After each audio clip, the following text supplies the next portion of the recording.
Hello children, we are doing chapter number 10 of history, that is India after independence.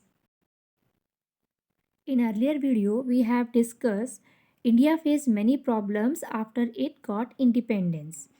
Which type of problems were there? The major problem was that of the refugees. 8 million refugees entered India from Pakistan and they needed shelter and livelihood.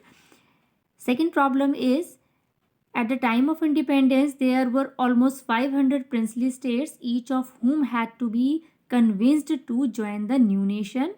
Third problem, India's population was almost 345 million, and this vast population in was into different states, castes, religions, languages, dresses, food, and profession.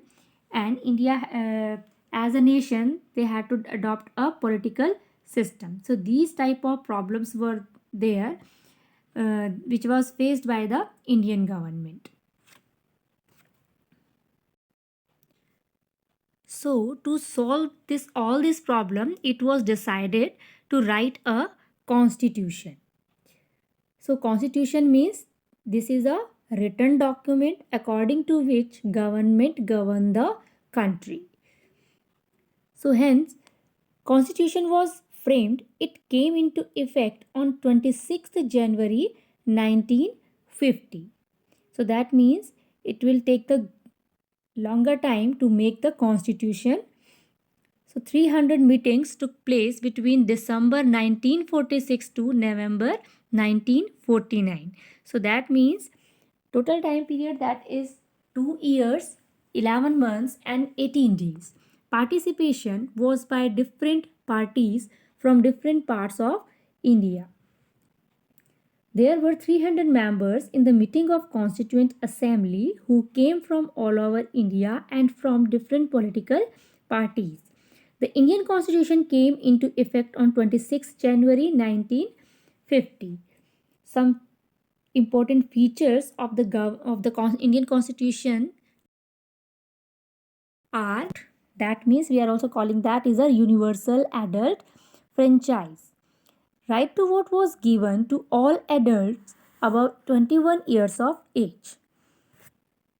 The Indian Constitution adopted universal adult franchise, and all Indians above the age of 21 would be allowed to vote in states and national elections.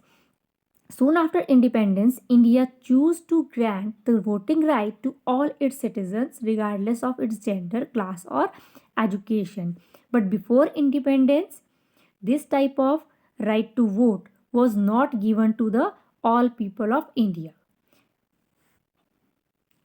Second feature is equality before law, irrespective of caste or religion.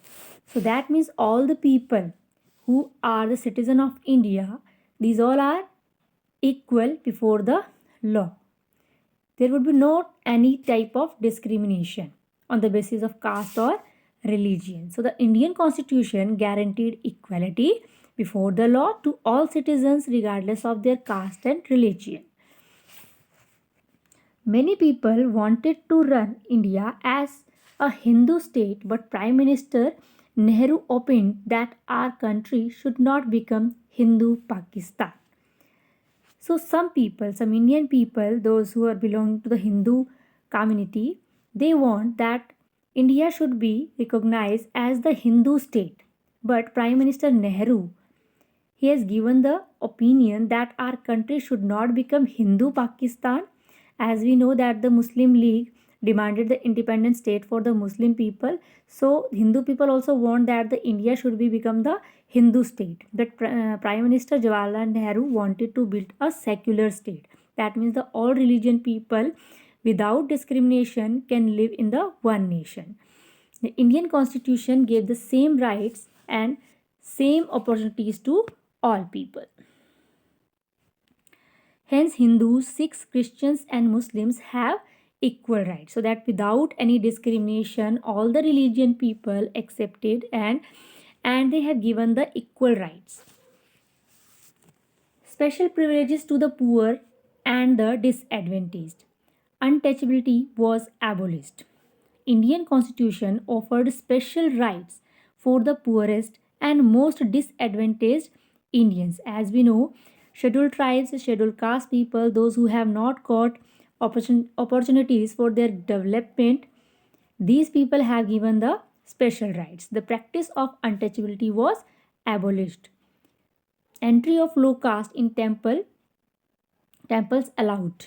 So earlier, these people were not allowed to enter in the temples. So when the untouchability was abolished, then this low caste people can also enter in the temples.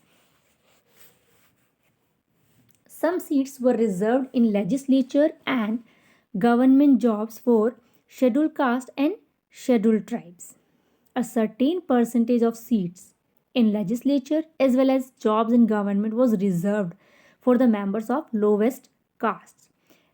H.J. Khandekar, one of the members of the Constituent Assembly, said that it was upper caste who were responsible for the Dalits or Harijan being unfit today.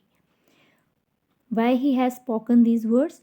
Because because of the upper caste people, these lower caste people have not got that opportunities, and because of it, they are their status are not high. Along with the untouchables, the Adivasis or scheduled tribes were also granted reservation in seats and jobs. The tribals had been deprived of modern health care and education. Their lands and forests had been taken away from them.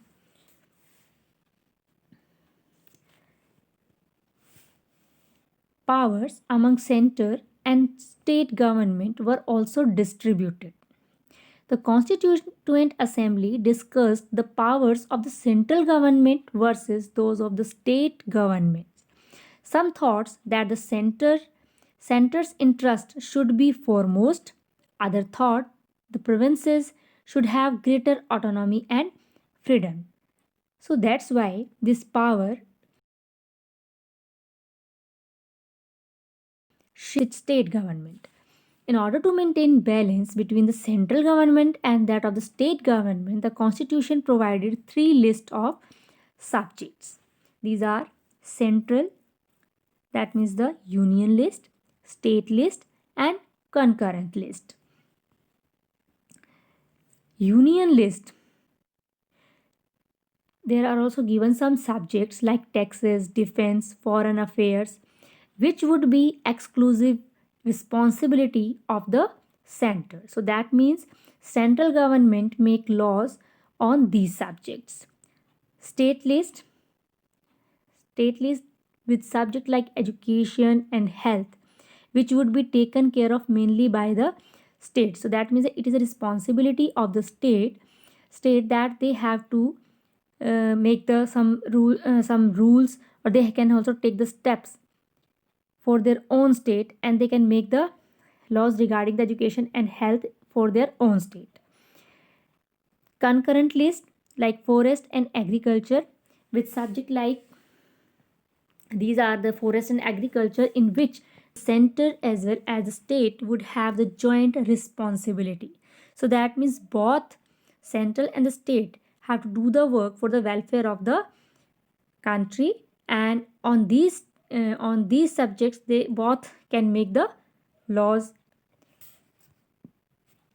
Next area of concern was language. When it was decided to make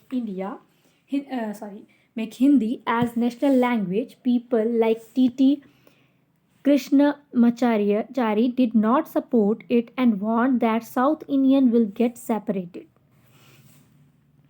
Another important topic discussed by the Constituent Assembly was language. Some members of the Constituent Assembly wanted to replace English language with Hindi, but non-Hindi speakers had different opinion. They even threatened to separate from India if Hindi was imposed on them. So hence, Hindi was taken as the official language of India, and English was to be used in the courts and services and communication between one state and another. So, a compromise was settled. Hindi would be the official language of India, English would be used in the court services, and communication between one state and another. Dr. B.R. Ambedkar was the chairman of the drafting committee, and under his supervision, framing of the Indian Constitution was finalized. Thank you, children. Rest part of this chapter we will discuss in next video.